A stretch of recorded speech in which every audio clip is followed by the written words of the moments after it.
everyone, and welcome to this week's episode of Talking with Our Traders, a Caesar Sportsbook original series. This is where we sit down with our very own Caesar Sportsbook traders and dive deep into everything NFL and college football. Whether you're looking for insider insights or just want to hear what the pros have to say, you've come to the right place. I'm your host, Cindy Edwards, and with me today, as always, is Craig Mucklow, Vice President of Trading here at Caesar Sportsbook. Hello there. And Joey Fiesel, Head of Football here at Caesars. Hello. Okay, guys, let's dive into some college football. Joey, does Indiana deserve to be in the college football playoff over Alabama or Ole Miss? Yes. Are they a better team than Alabama or Ole Miss? No. But why play the games if the wins don't count? Indiana had a light schedule, but their only loss was to the number one team in the country. Alabama lost to a 500 Vanderbilt team, and Ole Miss lost to a 500 Florida team. So, yes, I believe they should still be in. Similar answer, yes and no. Are they good enough? No. But have they lost a third of their games like Alabama and Ole Miss? No. So, yeah, you play the games. That's it. That's the rule. I like it. I like that. I'm going to quote that. Why play the games if they don't matter? Yeah. Okay. Which Big 12 school is most likely to make it into the college football playoff? Cam Scatteraboo and the Arizona State Sun Devils. Teams that have problems with clock management and storming the field a bit too early last week, but they're over a touchdown favorite against their rival Arizona this Saturday, and that gets in the title game, and I think they have the talent and the grit to win the Big 12. I went for BYU, only because luck seems to be on their side. Yeah. Well, luck's important. If Texas A&M beats Texas and loses to Georgia in the SEC championship game, would they have done enough in your mind to make it into the playoff? Yes, I think the Texas win late, it will be enough to get them into the playoff. Now, I think it's contingent on how competitive they are with Georgia. If they get the doors blown off them, then probably not. But I think if it's a close Georgia game and they have that Texas win, because I think Texas is a very talented team, then yes, I think it's enough. Goes back to one, the best Jackson singer. What have you done for me lately? And recency bias is huge with the selection committee. But Yeah. Big time. me, I think no. I think they tend to favour the more marquee three-loss teams if they had to. Yeah. All right, we will see. Let's get into some games. Favorite Week 14 game for the total to go under. Craig, we know you love an under. Why don't you start us off? And I love me some wind, and tonight we get some wind. So Kent State at Buffalo under 49. Okay. All right. Joey? Rutgers, Michigan State under 47.5. It's going to be nasty in East Lansing, Michigan. And these are two teams that aren't going to score a lot of points anyway. So makes sense. It'll probably go over, but give me the under 47.5. All right, and let's go to the reverse. Favorite Week 14 game for the total to go over, Joey? Miami Cuse over 67. Ooh. It is in Syracuse, but they play in a dome, so weather's not a factor there. True. Miami scores a lot of points. Syracuse can score a lot of points or throw an interception that'll result in a lot of points. So give me the over there, 67. A lot of great memories in that dome. I went for a game that's played in a dome and Heisman feed-in time. So you've got to run up the score, run up the touchdown passes. You know exactly where I'm going. Miami, Syracuse. There you go. There you go. All right, makes sense to me. Which team is on upset alert? Craig, you are the upset master. You have us Again? bowing to you. Yeah. It did get a bit nervy at the end with Duke though on Saturday because I'd already called it in the group chat and then I saw, oops, and took it out. And that's happened before. I'm known You've for this. celebrated a little early. Yeah, I've been told Mucky calls games too early. Old Dominion, a 4-point road favourite to Arkansas State. We're going to go Arkansas State, although I'm not overly confident because this means nothing for both teams. Yeah. It's the last regular season one of the year game. I'm going on Saturday, and the game I have some personal vendetta for, UNLV versus Nevada, battle for the Fremont Cannon. This is the Wolfpack Super Bowl with a new coach. UNLV has been vulnerable at times lately. Give me the Wolfpack to get it done in Las Vegas. If that All hits, I'm going to watch the TV just in case I see Joey running onto the field. Will you be there? I will be Okay, there on awesome, Saturday. awesome. Love it. Let's get into a game preview. Let's preview Texas and Texas A&M. Joey, start us off. Talked a little about this earlier, but the winner of this game will compete in the SEC title game against Georgia. Texas A&M had a rough 4-overtime loss against Hugh Freeze and Auburn on a wild college football Saturday. Texas has the ability to to be one of the many new conference members to participate in the title game. You have that. You have SMU with ACC, Oregon with Big Ten, and Arizona State with the Big 12, Army with the ACC. Wild to see all those new members have a chance to win the title in their first year. And it just shows of how unpredictable this college football season has been.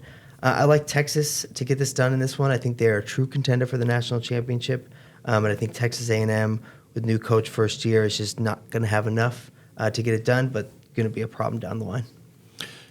Crazy that these two teams haven't played in 13 years, and it feels like this was the last time Justin Herbert kicked a game-winning field goal because he hasn't been great this year. The scheduling gods did us solid. This is on prime time. It's probably one of the best games of the day. It's an absolute must-win for A&M. That 4-OT loss to Auburn, that was the one game I had on the main TV, and I paid close attention to it. I said the physical and mental toll that it took on the team.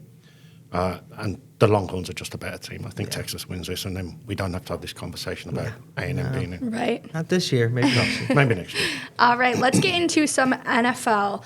Craig, favorite Week 13 game for the total to go under? We are going to go Dolphins-Packers under 47 for the one reason I don't want to say is the Dolphins can't score in the cold. We remember the Chiefs game last year? Yeah.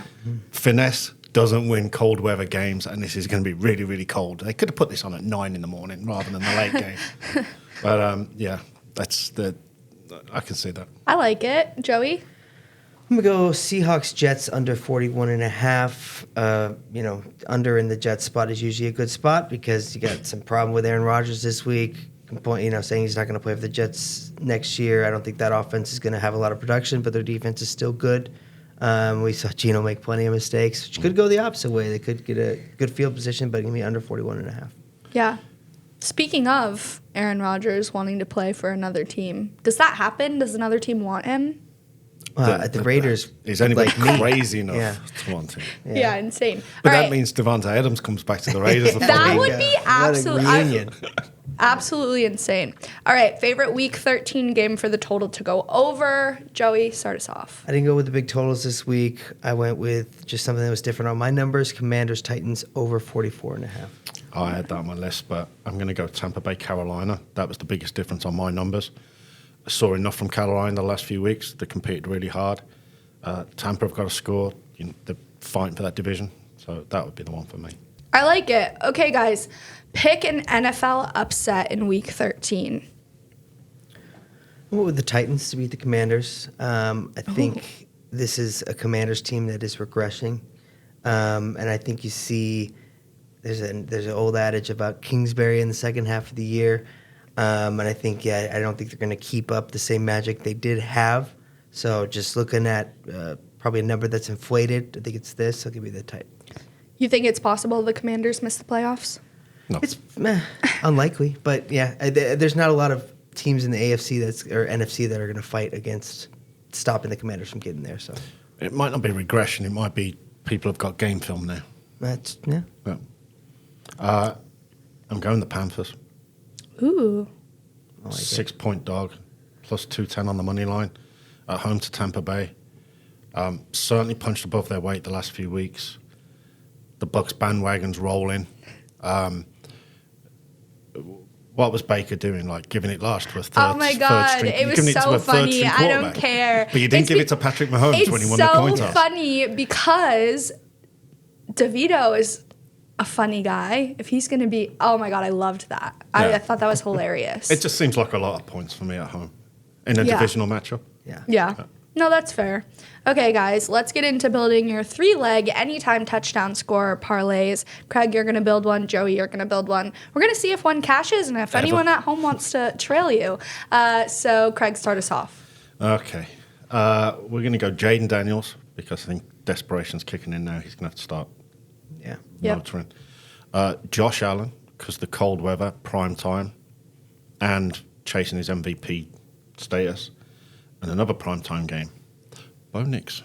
I went with Chase Brown, Anthony Richardson, and Zay Flowers. So a running back, quarterback, and a wide receiver, 3-team parlay. CMC's I trying love to find it. the end zone, since you Yeah. first picked him. Yeah. He's I trying. should keep picking him, and then the Niners will keep doing worse and worse. All right. If any I'm of just you gonna guys pick Derrick Henry going forward. No, we gotta get a lock here sometime. All right, if any of you guys at home like either of these, you can trail them on the Caesar Sportsbook app.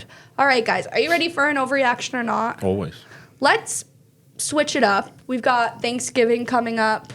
I'm gonna call this undercooked or overcooked. Okay. All right, let's get into it. Undercooked or overcooked? Daniel Jones was never the problem. Which one's overreaction? All right, let's just go I'm gonna back to say overreaction or undercooked. not. But Yeah. overreaction or not, Daniel Jones is never the problem. I think it's a overreaction. I think there was nothing suggesting Daniel Jones was worth that money, and just because Tommy Cutlets looked bad, just means that maybe they had two bad quarterbacks. Not just They were both the problem. Yeah, so I don't. I heard Malik, kind of going off in the locker Yeah. room, and there's just frustrations, and it happens to football teams, especially when they're all trying to win, and when they're not winning, then you get mad. So no, I don't think it was. I saw Daniel Jones make plenty of terrible passes this year to not suggest he wasn't a problem. I'm going to go karma cooked. Oh, Only because you promote the third string above your second string because financial reasons. yeah. Yeah. Weird. And now it's just bit you in the backside. Yeah. He should be held accountable for being part of the problem. But as with both New York teams, it starts at the top, it goes all the way down to the bottom. The toughest job in football is quarterback in New York. It always has been, always will be. Half the problem. All right, he's a quarter of the problem. Yeah. Overreaction or not, the Texans are one and done in the playoffs. Not an overreaction. I think this Texans team is not as good as we saw last year, and could be sophomore slump. It could be that they have more film, and they just haven't had that same kind of tenacity, especially in the past couple weeks. And they're going to have to play as the 4 seed, the 5 or 6, which could be the Ravens or Steelers. I forget whoever the 6th seed is, but it's not going to be an easy game to say the least. They're going to be overcooked when they get the Ravens or the Chargers in the wild card Chargers too. matchup. Yeah. Tough. Steelers, I can see them beating at home. The Ravens, no chance. So they will be toasted before they even get out the first round. Love it. Overreaction or not, Saquon Barkley will win MVP. I got overreaction there. I think running backs are always going to have a bigger chance to get hurt down the line. I don't want to see that happen, especially with this kind of season Saquon's having. But QBs are just going to have the easier path, whether it's Lamar, Josh, or Jared. They're just going to have an easier path in the later part of the year. Overreaction. But Okay. was he sensational Sunday night? But that might be just Absolutely. be the turf at SoFi because Derrick Henry and the Ravens ran all over them That's as well. true. So it might just be beneficial, that AstroTurf. It's tough for a running back to win MVP. Last one was 12 years ago with Adrian Peterson. He's going to have to eclipse 2,000 yards, and he's got to have the better performance this week because they go up against each other. Yeah. Ooh, very true. Overreaction or not, the Bucks will win the NFC South. Monstrous overreaction. Yeah, I already knew you were going to say that. I don't even know why I looked at you. because they're going to lose this weekend to the Panthers. The Falcons are 4-1 in the division. They've beat the Bucks twice. They hold all the tiebreakers. Yeah. Bucks have the easiest schedule, but this isn't even contemplation. Yeah, an overreaction. I think the only thing from the Bucs side is they do look like they're gaining a little more momentum, and they do have an easier schedule from the looks from here on out. So if they can still build on that momentum, maybe if we get a couple more, Baker Mayfields to drive Craig crazy. But yeah, I think it's going to come down to the wire. I think it's going to be closer than expected. Yeah. For someone that can trash talk like a king, not even I pick on the third string quarterback. I don't know if I believe that. Overreaction or not, turkey is overrated. It's You not guys the king. turkey guys? It's not the king of the food chain. Rare lamb chops at the Eiffel Tower in that Paris casino Oh, hotel. yeah? That's the best. Okay. But it's not an overreaction if it's cooked correctly. So you put it in a bucket of water for 2 days, throw in oranges, garlic, cinnamon, star anise, take it out, cover it in goose fat and honey, cook it upside down first, and halfway through you turn it the other way around. Bish, bash, bosh, job done. Yeah, I'm not doing all that. And I have actually done that once before. Turkey is overrated. The Feasel household will be having surf and turf Ooh. Thanksgiving Day. Ooh. but with the Thanksgiving sides. I'm probably getting My pizza. gosh. There you go. Love that. Okay, Craig, let's get into a weather watch. Any weather to be looking for this weekend? Yeah, let's look at the weather 5 days in advance. Yeah, Here we go. What could go Yeah, wrong? should we just skip this? What could possibly go wrong? NFL, bitterly cold in Green Bay, Kansas City, and Cincinnati. There'll be wind and snow on Sunday night for Buffalo, which the 49ers come from California. I love that. Oh, yeah. College, windy tonight in Buffalo, windy in Bowling Green and Iowa on Friday, and Boston College will be pretty nasty on Saturday as well. All right, I like it. Let's get into some game previews, starting with our Thanksgiving games. Bears versus Lions. Joey, preview it for us. The Lions, the best team in football right now, and the Bears are getting a little pep in their step despite losing the last 5. But this team hasn't given up yet, which is always a good sign. But they're playing a team that doesn't give up when they're up 4 touchdowns, which is a problem. I used to have a tradition of always betting the Lions first half money line on Thanksgiving Day, but it used to be plus money. Now it's not so. So I think I'm going to have to bet the Bears in this one, just because I think Caleb is getting better. I think that all that talk was kind of getting to him, and he had like a Mahomes-type pass on Sunday, which we have been waiting to see. That's everybody who was watching they should draft this kid. He's got Mahomes-esque. He finally did it. I don't think they're going to quit either. So it's a lot of points, but the Lions usually don't have trouble taking it. So maybe it's just with my heart, but I'm taking the Bears to cover. Interestingly, a home team has not won an NFC North divisional matchup this year.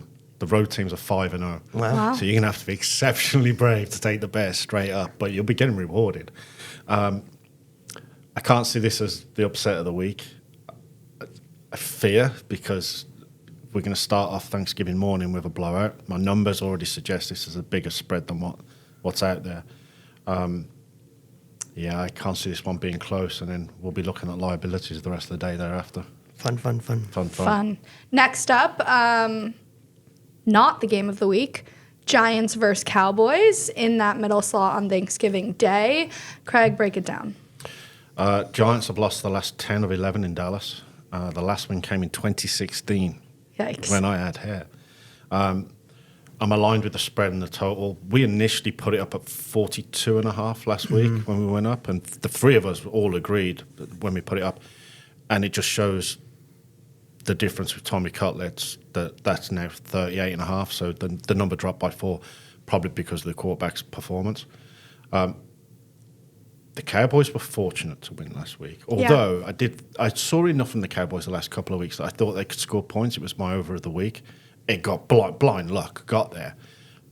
But bad teams do silly things, and when he returned the onside kick, it gave Washington another chance of winning the game. It's like, just take a knee. Yeah. And Right. this is the problem nowadays. When you've got 2 bad teams, you're betting on who can be the least stupid. Right.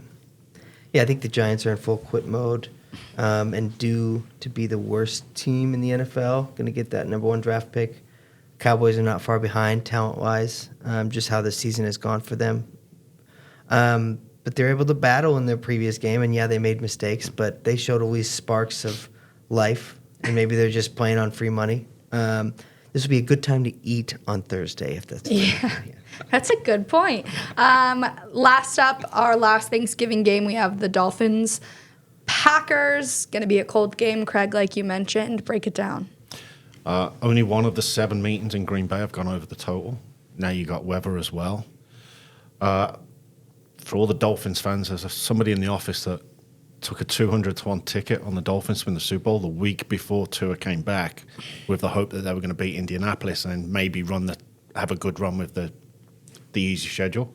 That ticket gets ripped up this week. We saw in the playoffs, the Dolphins are not built for 0-degree games. It's going to be pretty much 0 degrees, probably pretty much 0 points for the Dolphins. I've called 2 games by $1 billion this year. It's 2-0. They haven't won by $1 billion, but they've still covered. Put this as number 3. Packers by $1 billion. Ooh. All right. Yeah, I got an overrated team versus an underrated team, but the overrated team is at home. And again, Miami doesn't like the cold.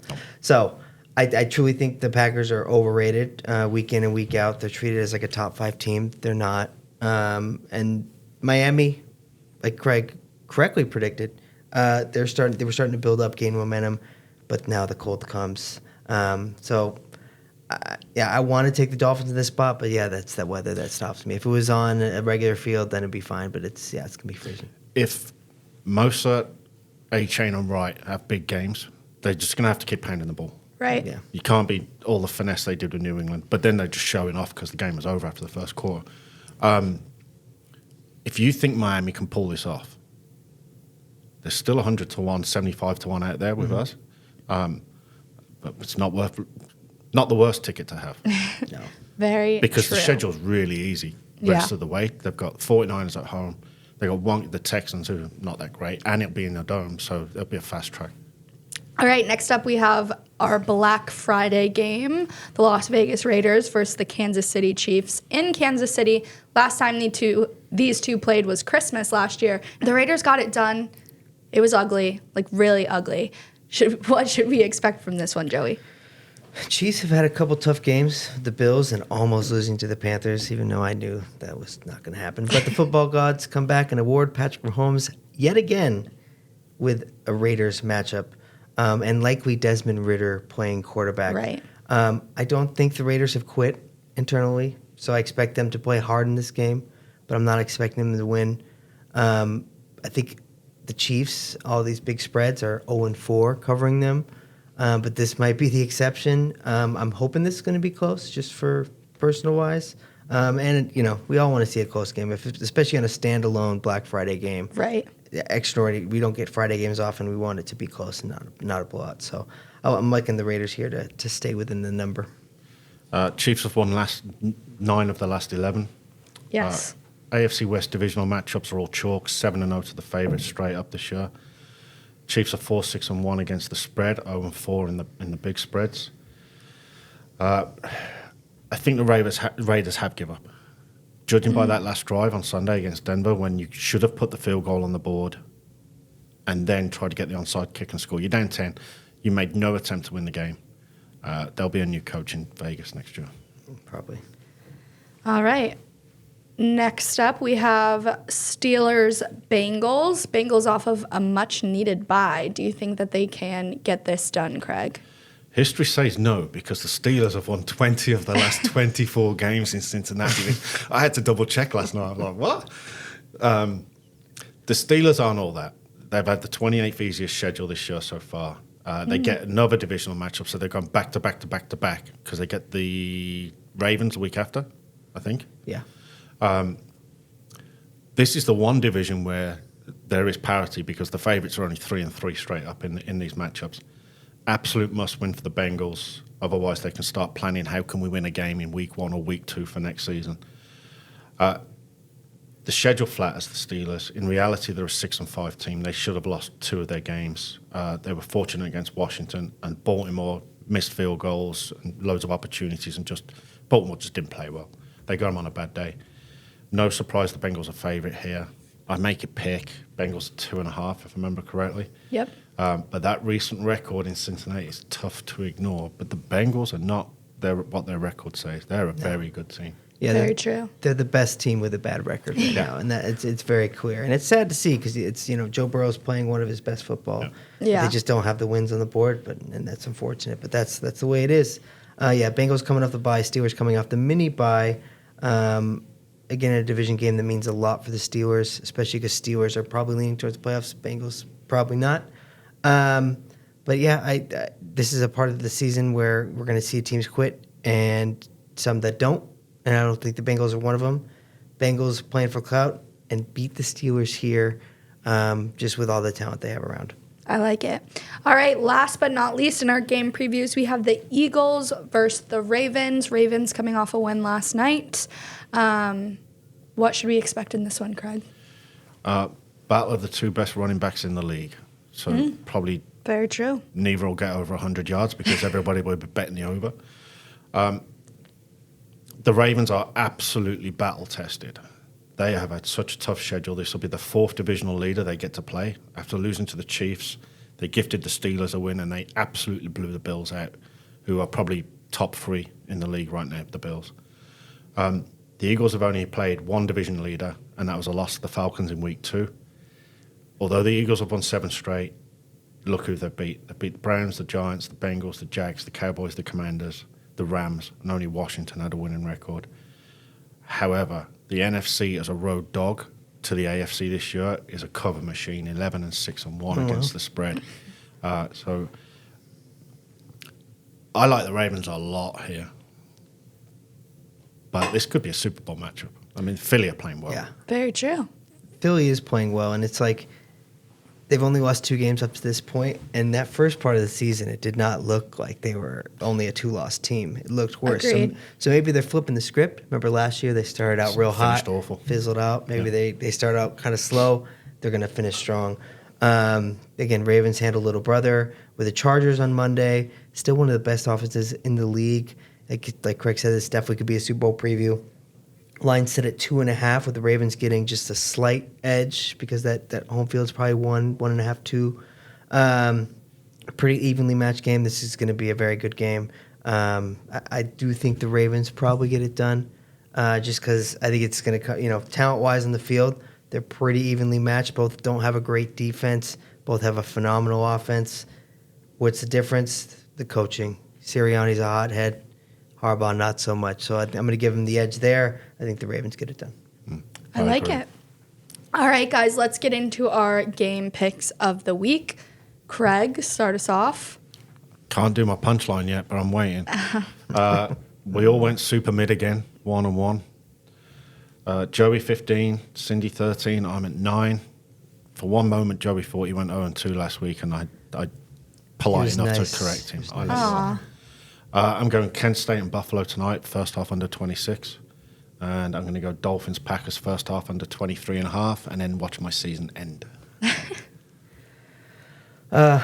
College football rivalry weekend. One of the best rivalries, Ohio State Michigan.